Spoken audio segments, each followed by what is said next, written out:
J'ai commencé en fait une carrière de mathématicienne. En fait, ce que j'aimais beaucoup, c'était les maths. Et donc j'ai eu un parcours, j'allais dire scolaire au début assez classique, hein, des petits Français bons en maths. Et puis je me suis rendu compte à un moment donné, à l'école normale, que les mathématiques c'était passionnant, mais que c'était pas un métier dans lequel on rencontrait des gens. Et finalement, ce que moi j'aime, c'est les gens. Voilà. Et donc j'ai très rapidement décidé de rentrer dans une vraie entreprise. Et c'est comme ça que je suis rentrée à France Télécom au travers du corps des télécommunications, qui était finalement une voie assez facile pour changer un petit peu de domaine. Avec quelques, j'allais dire, excursions.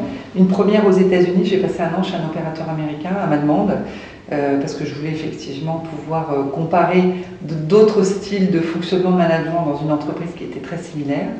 J'ai passé 3 ans chez Alcatel.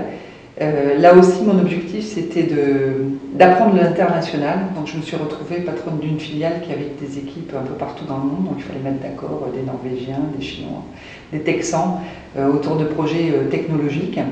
Et puis donc, très récemment, j'ai rejoint la SNCF, venant d'un métier qui était très entreprise. J'étais responsable d'Orange Business Service, qui était finalement un des grands opérateurs mondiaux de télécom pour les entreprises dans le monde, vers la SNCF, qui est une entreprise plutôt grand public, où j'ai des clients tous les jours qui prennent des trains. Voilà. J'ai démarré une carrière dans un monde extrêmement masculin. En fait, j'ai toujours été, jusqu'à la SNCF, dans un monde très masculin. Les mathématiciens, c'est la matière dans laquelle il y a le moins de femmes. Le domaine de l'informatique et des télécoms, en particulier dans une entreprise comme Alcatel, c'est un monde extrêmement masculin. Donc j'ai toujours été en très très grande minorité dans un monde très technologique. Et là, à la SNCF, je rentre dans une entreprise qui est beaucoup plus féminisée, ce qui est un plaisir. Il y a beaucoup de femmes qui sont patronnes de business à la SNCF. Sophie Boissard est patronne des gares, Bénédicte Tilloy est patronne de Transilien, qui est un très gros business de l'entreprise. Donc je pense que Guillaume Pépi est tout à fait sensible.